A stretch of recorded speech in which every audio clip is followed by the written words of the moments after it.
লালমনিরহাটে প্রাথমিক বিদ্যালয়ের সহকারী শিক্ষকদের ১০ম গ্রেড সহ ৩ দফা দাবি বাস্তবায়ন ও আন্দোলনরত শিক্ষকদের উপর পুলিশি নির্যাতনের প্রতিবাদে মানববন্ধন অনুষ্ঠিত হয়েছে।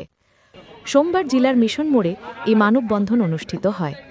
সহকারী শিক্ষক আব্দুল জলিলের সভাপতিত্বে অনুষ্ঠিত এই মানববন্ধনে বিভিন্ন সরকারি প্রাথমিক বিদ্যালয়ের শিক্ষকগণ অংশ নেয়। এ সময় তারা অবিলম্বে তাদের দাবি মেনে নেয়ার আহ্বান জানান।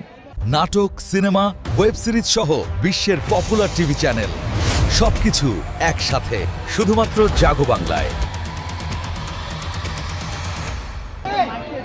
সরকারের কাছে সম্মানিত কিছু প্রধান শিক্ষক হারানো হয়েছে।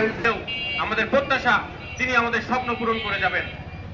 তাই আপনাদের সহযোগিতাকে পুঁজি করে